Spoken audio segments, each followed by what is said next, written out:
Jedi Survivor is the newest Star Wars game developed by Respawn and published by EA. This is the second game in the series. The first game, Jedi Fallen Order, was released in 2019, and it was a surprising success. A lot of people were worried about the EA-published Star Wars games, but Fallen Order eased a lot of minds because it had really great gameplay, it had a story that fit well into the established Star Wars canon, and most importantly, it didn't have predatory microtransactions. So it made sense that we get a sequel. I don't think anyone expected to get a sequel so fast, but here we are. I probably wouldn't jump into Survivor without playing Fallen Order first, but I will say that if you like the first game, I think you're going to like this one too, because it's basically just more of what we had before. More enemies to take down, more expansive environments to explore, and more gameplay options. Personally though, Survivor's a bit of a mixed bag for me. There's a lot of good in this game, but there's also some bad. I'm going to go into both here without any spoilers. And just so you know where I was at going into this game, I'm not a super diehard Star Wars fan or anything, but I am a casual fan who generally enjoys most things Star Wars related, including the first game, which I liked a lot. But before we move on, if you like gaming discussions like this, throw a like on this video, and if you're new, make sure to subscribe to Gaming Gig for more gaming content. Okay, let's start with the best things about Jedi Survivor, and that's the movement and the combat. There's really only one way to sum it up, and it's that they completely nailed the fun factor when it comes to these two elements. The movement is zippy and responsive. Traversing the environment is satisfying in a way that most other games just don't achieve. Platforming and wall running may not be the main focus of the gameplay, but man, it's fun. As the game progresses, you open up more and more movement options, and by the end, getting around as Cal is a pure delight. I will say that the climbing isn't quite as fun as the rest of the movement mechanics, but it's perfectly acceptable. Next, let's talk about the combat. There are 5 different lightsaber stances to choose from,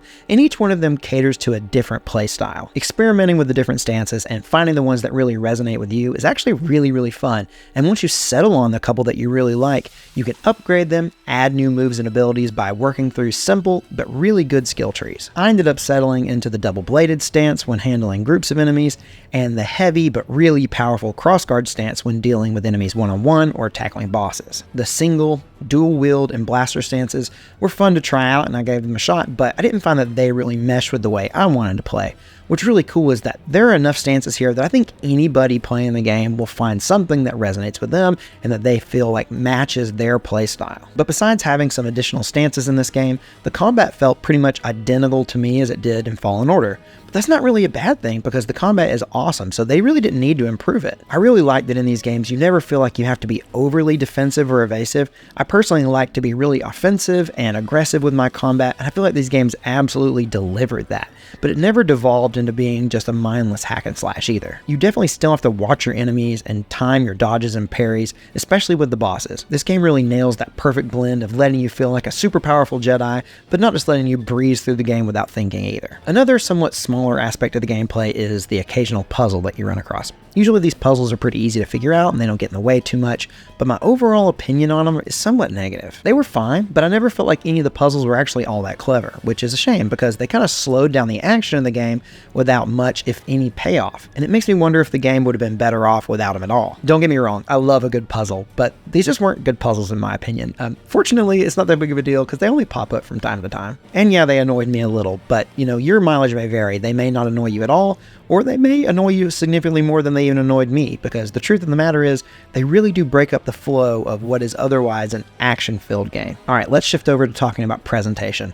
Usually the music in Star Wars stuff is always amazing, and this game is no exception.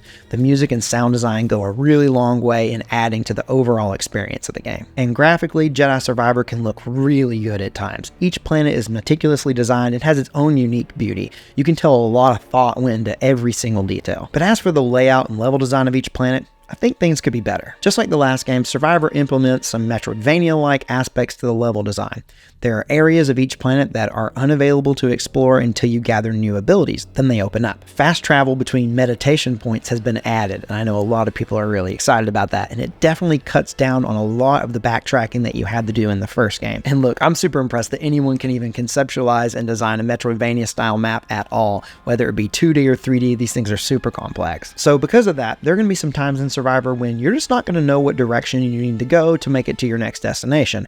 You're going to have to do some exploring, and unfortunately for me, that exploring didn't always feel rewarding and productive. And sometimes the direction that you need to go is super obtuse and unintuitive. And yeah, that can be a little annoying, but that's actually not what bothered me so much.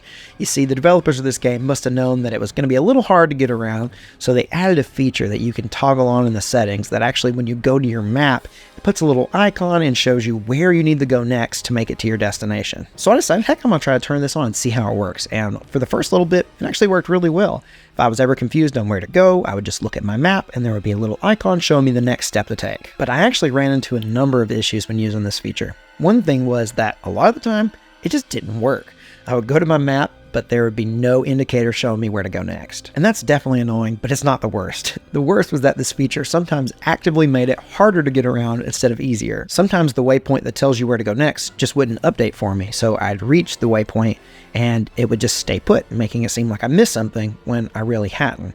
So at that point, I just had to push on and hope that the waypoint updated on its own. And then other times, it would just straight up lead me around in big circles, wasting my time. In a game like this, I love the idea of adding a feature that helps reduce player frustration, but it's obvious that this particular feature still needs some debugging, and I absolutely cannot recommend using it. Speaking of bugs, let's talk about performance. I know that a number of players have experienced their fair share of glitches, bugs, and crashes with this game, especially on PC. My friend who played this game right at launch on Xbox Series S said that he also experienced some crashes that made him actually lose some progress. And I don't know how the game's faring on PC nowadays, but I know that multiple patches have been pushed out, and I think there's still more to come. As for my experience, I played on Xbox Series X, and besides, the occasional time when I noticed the frame rate slowing down, other than that, I didn't have any problems at all, actually. I had no bugs, no glitches, no crashes, so I can say that at least right now on Xbox Series X, things are pretty good. Now, I did play in graphics mode, which locks the frame rate at 30 FPS. I did this because although I would normally choose performance mode and go for the high frame rate, I heard that this game actually didn't fare that well in that mode and kind of made things look worse. So I decided just to stick with the default graphics mode.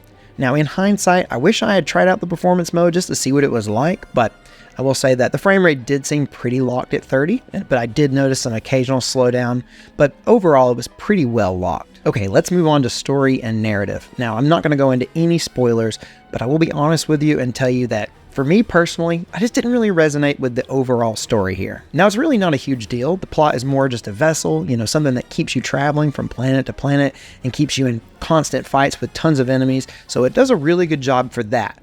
But yeah, the plot itself just really didn't do much for me. It's not all bad though, because I really did enjoy the characters. I thought they were all really interesting, both the old ones and the new ones.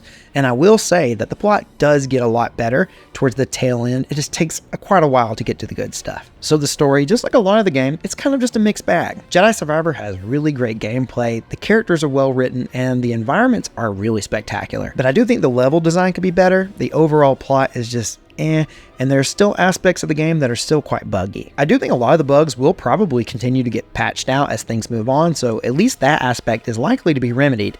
But I think your overall experience of this game will all come down to what do you want to get out of it. If you're primarily looking for a fun and action-filled game where you get to roleplay as a Jedi, I think you'll absolutely love Jedi Survivor. If you're going into it looking for a really great Star Wars story, you might be a little disappointed. Fortunately, I find myself in the first camp, so besides the frustrations I had with the map and the level layout, I spent the majority of the time really enjoying my time with this game. I'll absolutely play the inevitable third game whenever that comes out, and we may not even have to wait that long.